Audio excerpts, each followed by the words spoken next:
Aquí reposan los restos de un buen amigo, un alto militar norteamericano cuya identidad no debo revelar, al menos por el momento. Él forma parte de la historia que quiero contarle, una historia oscura que usted probablemente no creerá. Pero ese es mi deber, sembrar la duda. Sígame y descubra una historia que jamás fue contada.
Siempre estuvo ahí.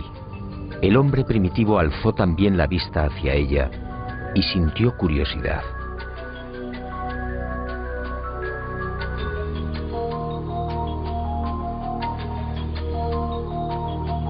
Después llegó el miedo y la luna fue adorada.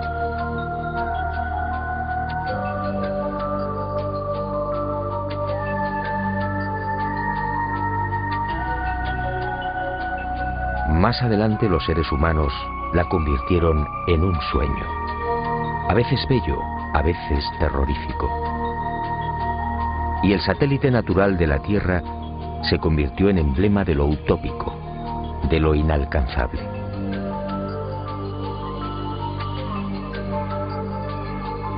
Hasta el siglo XX la Luna fue propiedad de poetas y soñadores. Algunos más audaces llegaron incluso a describirla. En el año 499 a.C., el filósofo griego Anaxágoras enseñaba que la Luna es un astro habitado, con infinidad de valles y montañas. Y otro tanto pensaba Demócrito, el creador de la teoría atómica, nacido también en el siglo V a.C. Pitágoras creía igualmente en una luna viva y habitada. Y su discípulo Filolao iría más allá, asegurando que nuestro satélite natural se hallaba habitado por seres 15 veces más grandes que los humanos. Y acertó al afirmar que el día lunar equivale a 15 días terrestres. Después llegaron los libros. Plutarco, en el siglo I de nuestra era, describe la Luna como una segunda Tierra. Y con los libros, los viajes. Fue hacia el año 160 después de Cristo cuando el griego Luciano de Samosata escribe el primer viaje a la Luna. En su obra Historia verdadera, una tromba de agua arrastra un barco hasta la superficie lunar. Ariosto, en el Orlando Furioso, asegura que la Luna es un gran valle en el que se encuentra todo lo que hemos perdido en la Tierra: riquezas, coronas, honor y esperanza. En 1638 aparece en Inglaterra El hombre en la Luna, otro libro que causa sensación. Su autor, el obispo Francis Godwin, envía a la Luna al aventurero español Domingo González, con la ayuda de una pareja de gansos amaestrados. Fue con Galileo en el siglo XVII, cuando las viejas ideas de los griegos sobre la Luna empiezan a tomar consistencia. Galileo inventa el telescopio y queda asombrado al contemplar los cráteres y las grandes superficies oscuras que son identificadas con mares. En 1647, John Hevelius traza el primer mapa lunar y lo publica en su libro Selenografía, afirmando que la Luna estaba repleta de ciudades.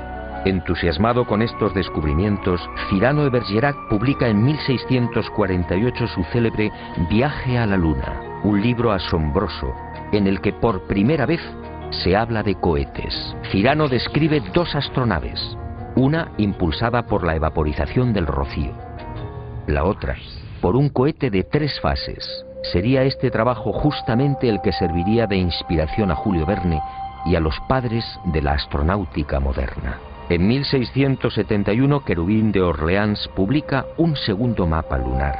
El interés del público es tal que en 1865 se publican 6 libros sobre temas espaciales.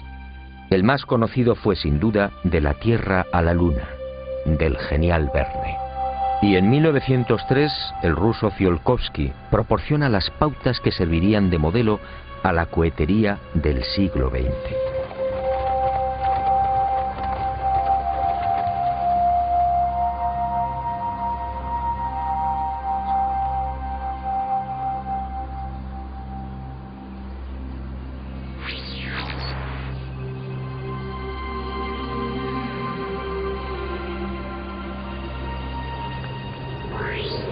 Antes de entrar de lleno en las claves de esta historia, permítame un apunte que guarda estrecha relación con lo que quiero contarle.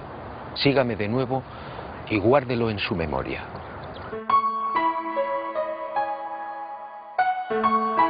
Además de esas viejas y románticas ideas sobre la Luna y de la literatura más o menos fantástica sobre los viajes a nuestro enigmático satélite natural, la historia de la humanidad aparece igualmente repleta de otros no menos misteriosos fenómenos registrados en la superficie lunar. En el verano de 1178, al poco de ponerse el sol, un grupo de monjes de la Catedral de Canterbury observó en el filo de la Luna un formidable resplandor acompañado de gigantescas llamaradas. En 1789, el astrónomo Schroeder contempló atónito una enorme zona iluminada en la llamada región de los Alpes lunares. A lo largo de ese año, otros observadores dieron fe de la presencia en la superficie de la Luna de increíbles y desconcertantes luces que se movían entre mares y cráteres. En 1820, el también astrónomo François Arago publicó en los Anales de Química y Física el relato de otra asombrosa observación. Durante un eclipse, toda una formación de luces evolucionó sobre la Luna, manteniendo el orden de vuelo durante los virajes. En 1843, el mencionado astrónomo alemán Johann Schroeder asistió a otro fenómeno para el que tampoco se ha encontrado explicación. Al observar el cráter Linné en el Mar de la Tranquilidad, el científico comprobó algo desconcertante. El citado cráter de unos 7 kilómetros de diámetro cambiaba regularmente de forma. Poco después, para asombro de la comunidad científica, el cráter en cuestión desapareció por completo. ¿Qué había ocurrido? En 1971, Apolo 15 sobrevoló la zona y fotografió Linné. El desconcierto de los astrónomos fue total. El cráter Linné solo tenía 2.700 metros de diámetro y estaba allí. En 1877, el astrónomo inglés Klein fue testigo de otras intensas y rápidas luces que se dirigieron al centro del cráter Platón. Una vez en la caldera, las luces se reunieron formando un triángulo. En 1950, el Dr. Wilkins era testigo de otro suceso aparentemente imposible. En el centro del cráter Aristarchus se encendió de pronto una gran luz, iluminando una amplia región lunar. Grandes llamaradas en la superficie de la Luna, luces en formación.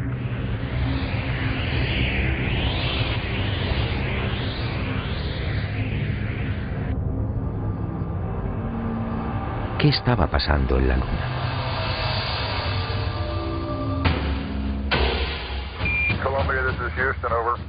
Y en julio de 1969, al fin, el ser humano cumplió su viejo y añorado sueño. El Apolo 11 se posaba en el Mar de la Tranquilidad.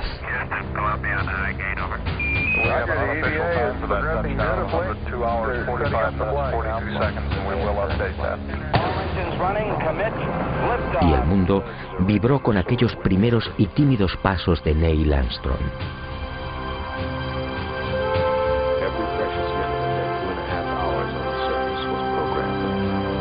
Pero el mundo, una vez más, fue engañado.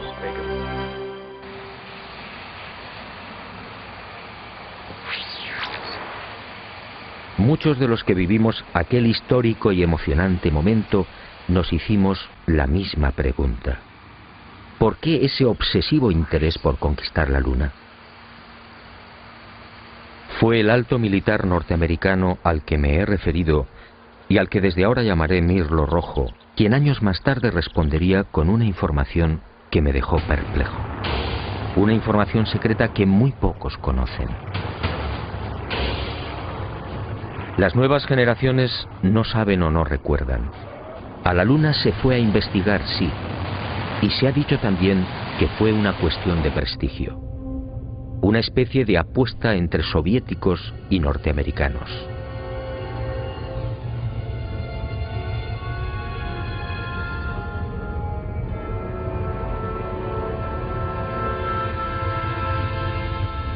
Pero hubo algo más.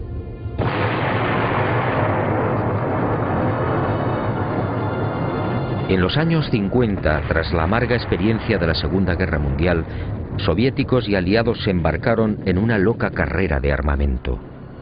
Aquel periodo fue conocido como Guerra Fría. Una peligrosa etapa en la que llegaron a fabricarse 15.000 bombas nucleares y 9.000 misiles intercontinentales.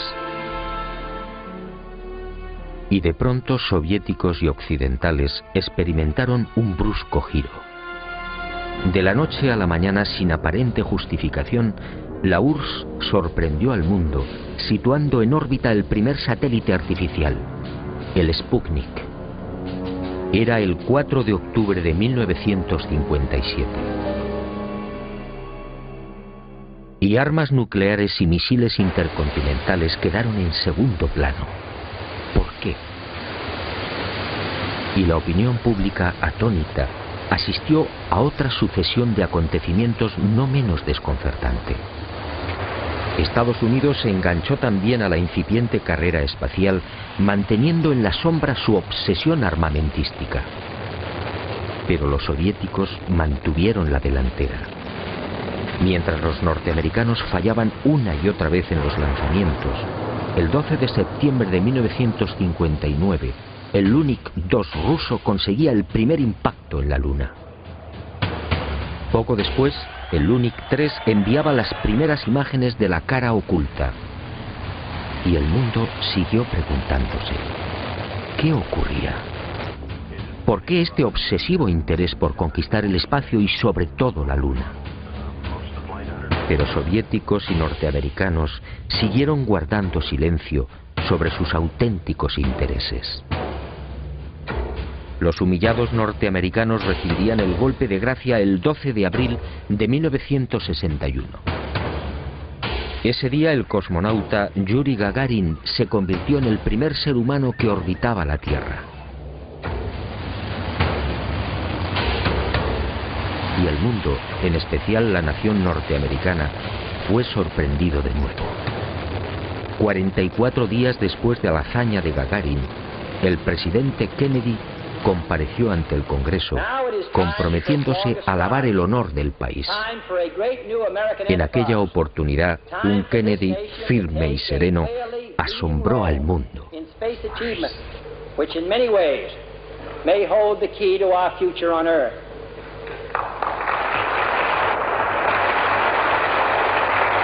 I therefore ask the Congress, above and beyond the increases I have earlier requested for space activities, to provide the funds which are needed to meet the following national goals.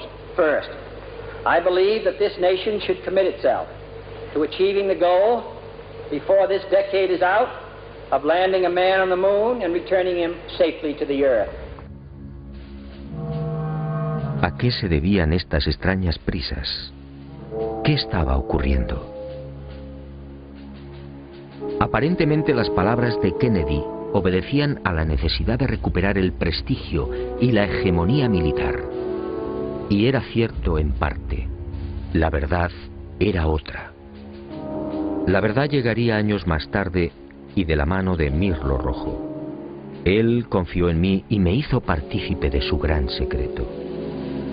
Un secreto tan espectacular como diabólico.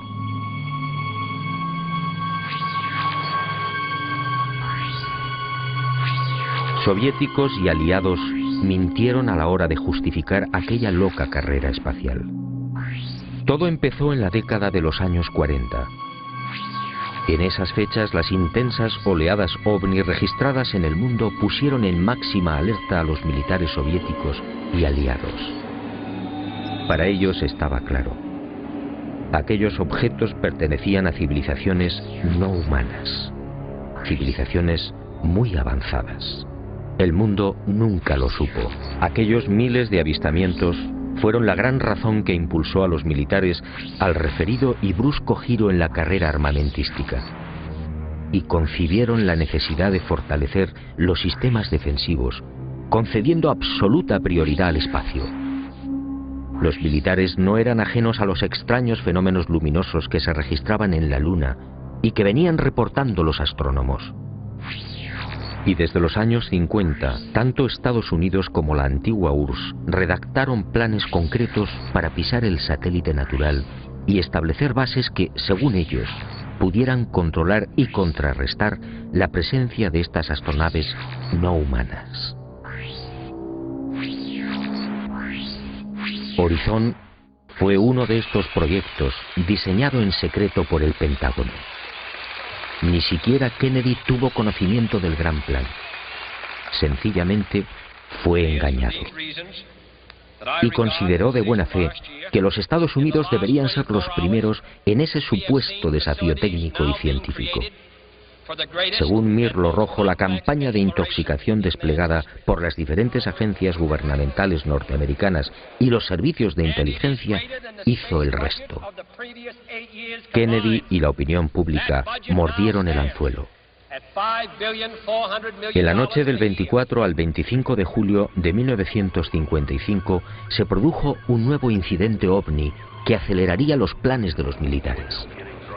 Esa noche los observatorios astronómicos de Leningrado y Monte Palomar descubrieron un gigantesco cilindro a 500 kilómetros de la Tierra, orbitando a 30.000 kilómetros por hora.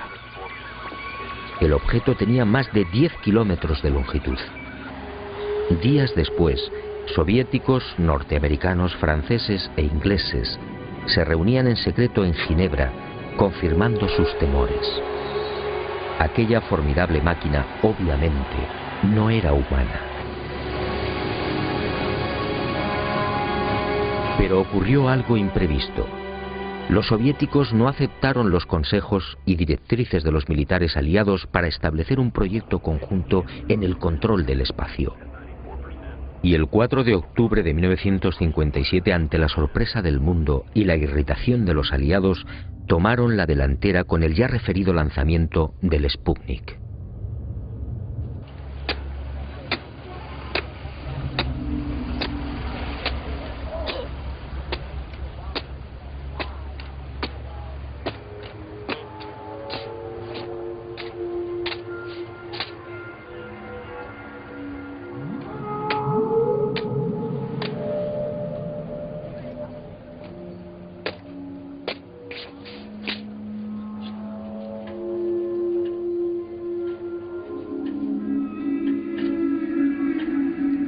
Y durante una década, entre 1957 y 1968, los militares norteamericanos y soviéticos fueron confirmando lo que ya sabían o imaginaban, y mucho más.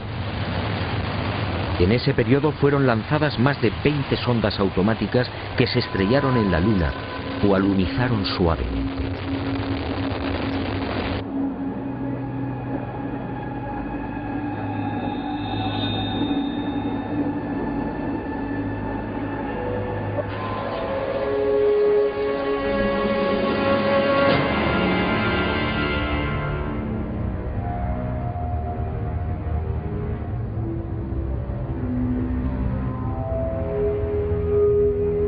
En total, sin contar las imágenes obtenidas por la URSS, la NASA recibió 230.000 fotografías del satélite natural. La Luna fue fotografiada en su totalidad y a muy diferentes alturas. Pero los militares que controlaban y controlan la Agencia Espacial Norteamericana no dieron a conocer muchas de esas imágenes. ¿Por qué? ¿Qué mostraban?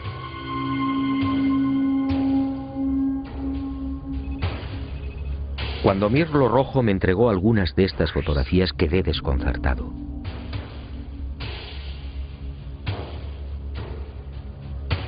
Se trataba de imágenes altamente confidenciales, jamás divulgadas.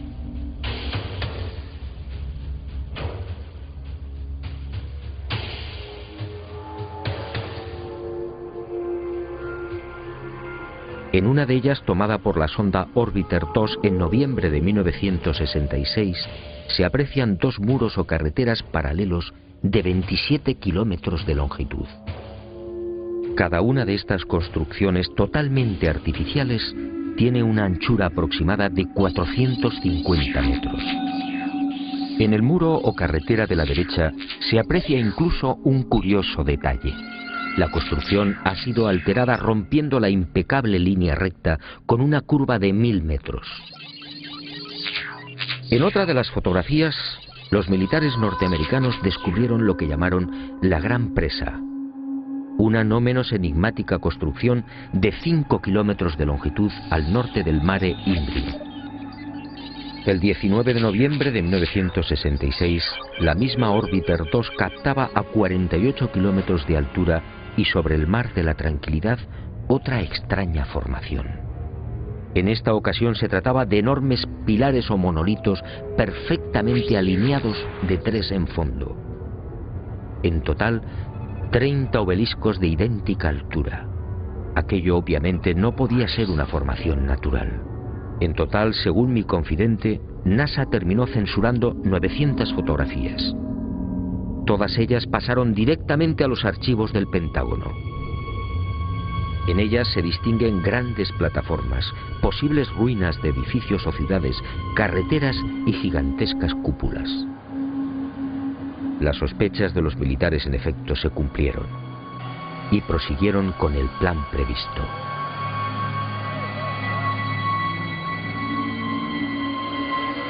Civilinamente, los servicios de inteligencia militar norteamericanos se cubrieron las espaldas en previsión de una hipotética fuga de información.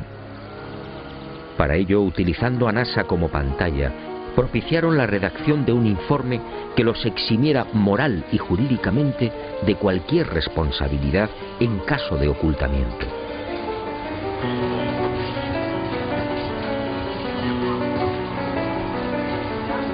Este documento, conocido como Informe Brookings, redactado por prestigiosos científicos, sociólogos, políticos y economistas, fue presentado a la Cámara de Representantes e impreso en abril de 1961. Curiosamente, un mes antes del célebre discurso de Kennedy en el Congreso. Es decir, cuando NASA, la gran tapadera de los militares, estaba a punto de recibir luz verde y los necesarios dineros para el proyecto Apolo. En este informe, además de reconocer que la vida extraterrestre es una posibilidad real, se aconseja a NASA que no difunda los posibles hallazgos que pueda encontrar en la carrera espacial. En la página 215, en la sección titulada Implicaciones de un descubrimiento de vida extraterrestre, el documento señala que la exploración del espacio podría desembocar en el hallazgo de artefactos no humanos. En ese supuesto, continúa el informe Brookings, nuestra civilización se vería amenazada por un irremediable proceso de desintegración, tal y como ha sucedido en la Tierra en otras épocas y con otros pueblos. Este documento, efectivamente, no deja en buen lugar a la supuesta democracia norteamericana. Hablemos claro. En el informe Brookings, sencillamente, se anima a NASA a ocultar información. Y eso fue lo que hicieron.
En el viaje de ida hacia la Luna, el Apolo 11 vivió una primera experiencia que también fue silenciada.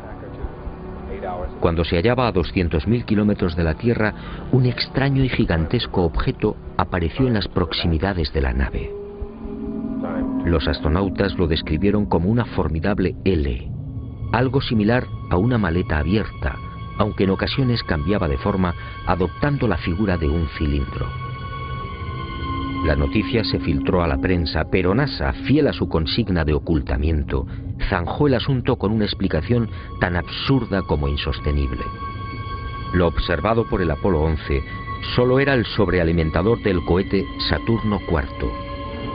Absurdo, sí, porque en esos momentos la referida fase del cohete se encontraba a 10.800 kilómetros del Apolo, pero las mentiras de NASA apenas habían empezado. A casi 380.000 kilómetros de la Tierra, muy cerca ya de la superficie lunar, el Apolo descubrió otras luces que volaban en formación.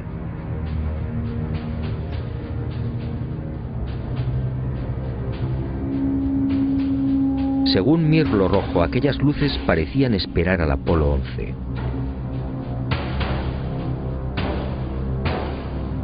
Eran muy brillantes y volaban en perfecta formación.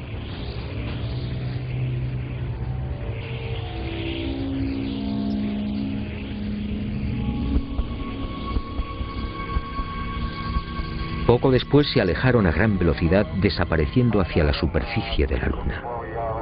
Los astronautas tenían razón. Aquello parecía un recibimiento. Pero lo más espectacular estaba por llegar.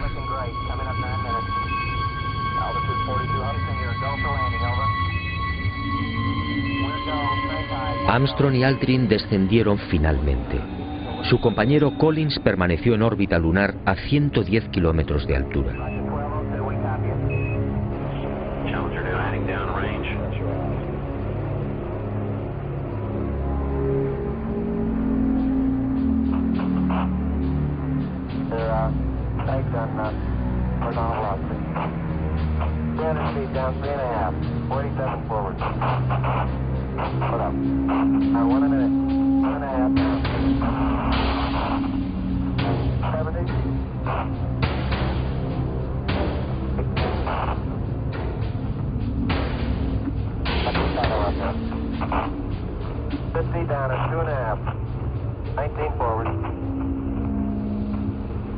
Altitude, velocity, light. 8.5 down, 220 feet. 15 forward. 11 forward, turn down nicely, 200 feet. 4.5 down, 5.5 down. 660, 6.5 down, 5.5 down. 9 forward. Yes. 620 feet.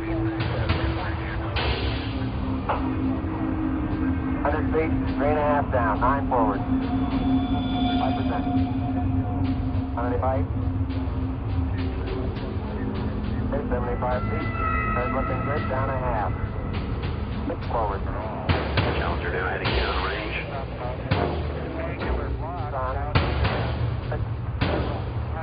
Y al poco de aquel histórico alunizaje, Armstrong y Aldrin volvieron a sobresaltarse. La frecuencia cardíaca se disparó hasta 150 y 160 latidos por minuto. Las palabras de Armstrong, atropelladas, dejaron perplejos a los técnicos de Houston.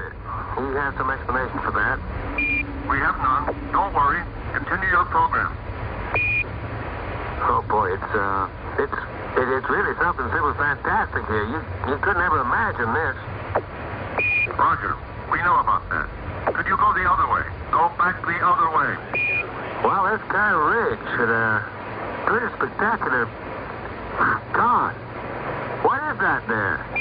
That's Apollo. What the hell is that? Go Tango. Tango. There's kind of light there now. Al otro lado del cráter, existente a poco más de 60 metros del Águila, habían aparecido unas naves y unos seres. Objetos en forma de disco y perfectamente alineados sobre el terreno. Y junto a ellos varios seres muy altos, con trajes blancos y ajustados. Cuando los astronautas, obedeciendo las insistentes órdenes de Houston, trataron de filmar, objetos y seres desaparecieron.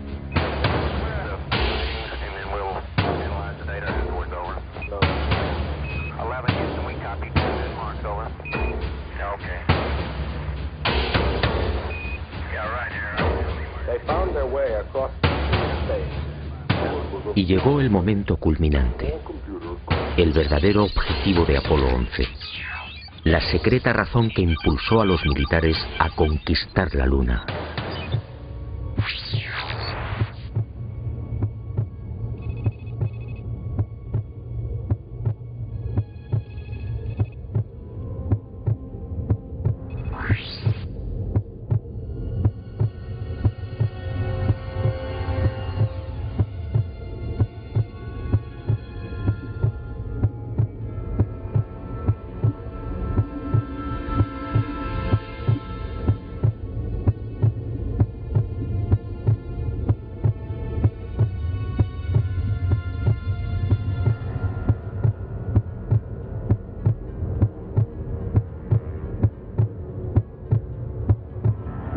Esta fue la verdad, la única y secreta verdad.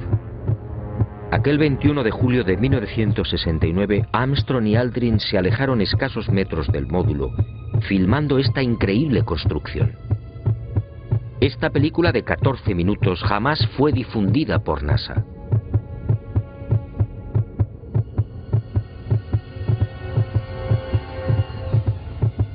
Mirlo Rojo fue uno de los pocos norteamericanos que tuvo acceso a ella. A escasos metros, sí, del Águila. Y no fue casualidad. Todo estaba minuciosamente programado.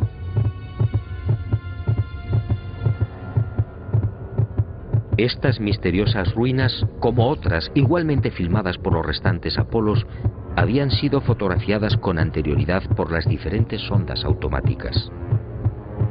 Una de ellas, la Surveyor 5, lanzada el 8 de septiembre de 1967, fue decisiva. Alunizó en el Mar de la Tranquilidad, muy cerca de esta construcción, enviando 19.000 fotografías.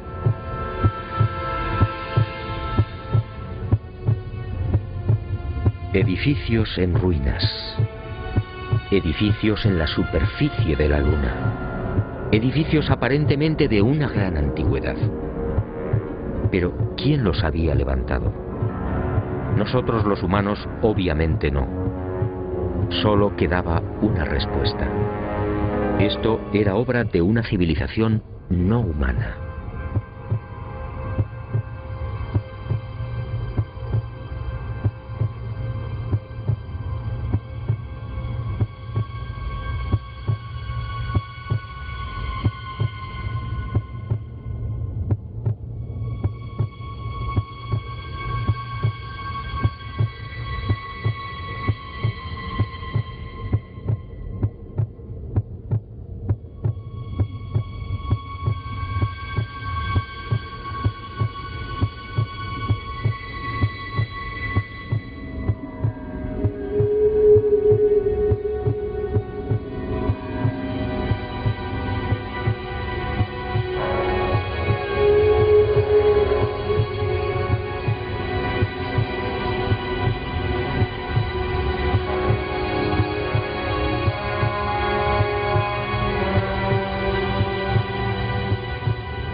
Los militares habían satisfecho la primera parte de su diabólico plan.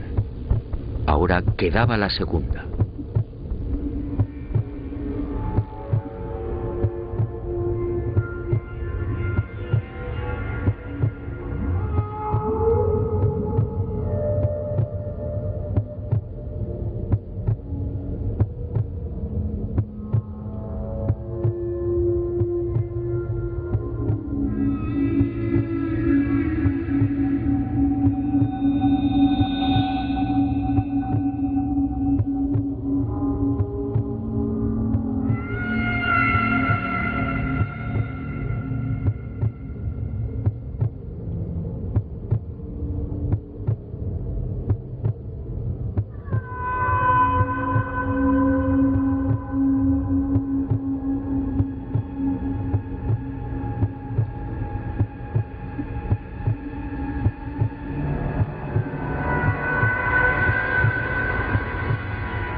Según mi confidente, los astronautas procedieron a lo programado.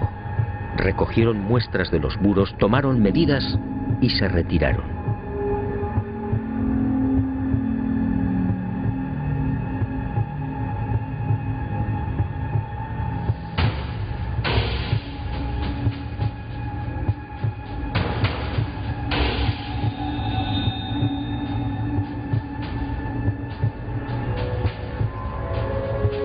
La insólita construcción, muy parecida a un hangar, medía 60 metros de longitud con una altura máxima en los muros de 9 metros. Presentaba 12 huecos o ventanas y una especie de puerta frontal de 5 metros de fondo por 3 de altura. Según los análisis practicados en la Tierra, el material con el que había sido construido era similar al de la superficie lunar. Un 60% de los átomos era oxígeno, con un 0.01% del peso constituido por hidrógeno.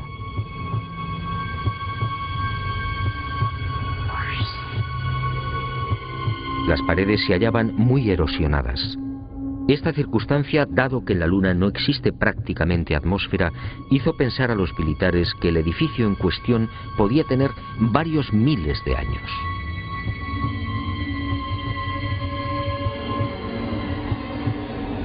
La secreta excursión de Armstrong y Aldrin a este hangar y naturalmente los 14 minutos de película jamás fueron difundidos por NASA. Oficialmente no existen.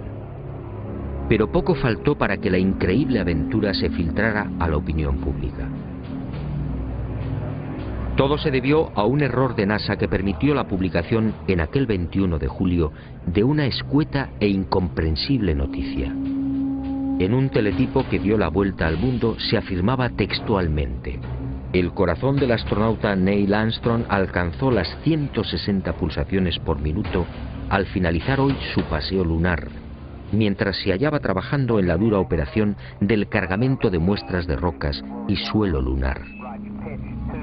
El hecho pasó prácticamente desapercibido, pero algunos con toda razón se preguntaron: ¿cómo era posible que Armstrong sufriera semejante aceleración cardíaca en el más que inofensivo y cómodo transporte de rocas lunares?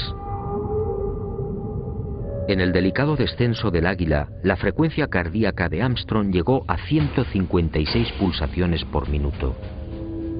Ahí sí estaba justificada la fuerte alteración del astronauta. En la carga de rocas, en cambio, no tenía sentido. Armstrong, de 39 años de edad, había llevado a cabo 78 misiones de combate en Corea. Había volado más de 200 modelos de aviones y tenía fama por su extraordinaria frialdad y nervios de acero. ¿Por qué iba a experimentar hasta 160 pulsaciones en la recogida de muestras lunares? La absurda noticia divulgada por Charles Berry, médico de los astronautas, no tuvo en cuenta además otro pequeño gran detalle que invalidó la forzada explicación oficial. Durante las 3 horas que duró el paseo lunar, Armstrong y Aldrin recogieron un total de 25 kilos de rocas. Dado que en la superficie de la Luna existe una gravedad 6 veces menor que la de la Tierra, el peso real de las rocas fue de 4 kilos. 4 kilos repartidos entre 2 astronautas y en diferentes momentos de la excursión lunar. La versión de NASA efectivamente no era creíble.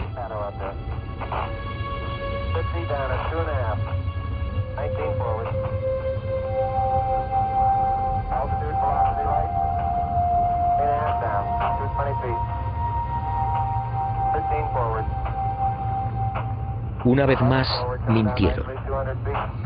No fue el insignificante peso de las rocas lo que precipitó el corazón de Armstrong.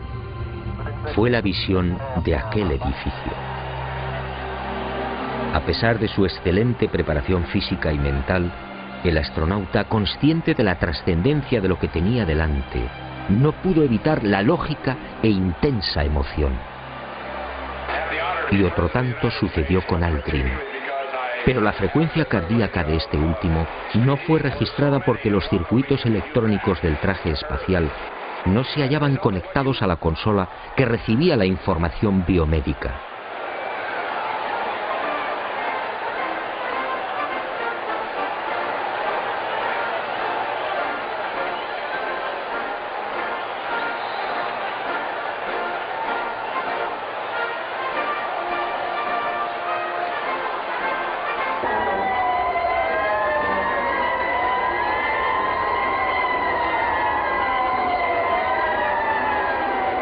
Los hombres del planeta Tierra posaron aquí su pie por primera vez. Julio de 1969. Hemos venido en son de paz, en nombre de toda la humanidad. Así reza el texto de la placa dejada por Apolo 11 en una de las patas del Águila, el módulo lunar que supuestamente todavía sigue en la Luna. ¿En son de paz?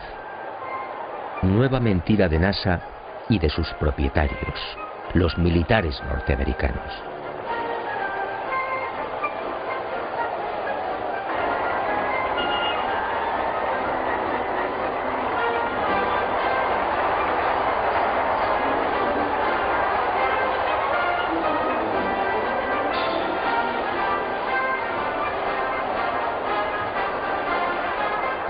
Mirlo Rojo fue contundente. Hasta diciembre de 1972, fecha en la que se interrumpe el proyecto Apolo, otras 5 naves volaron a la Luna.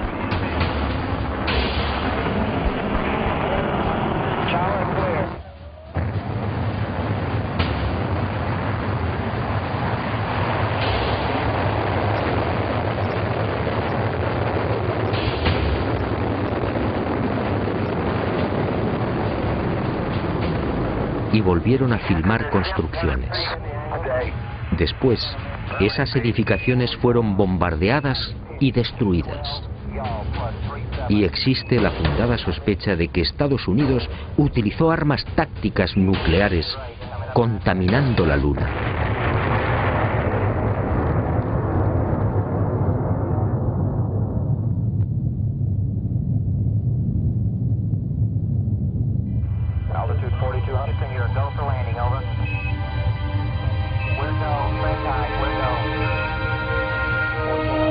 Así se cerró la segunda fase del diabólico plan. Los militares norteamericanos no lo consintieron. Esas estructuras podían provocar el caos en la Tierra. Eso dijeron.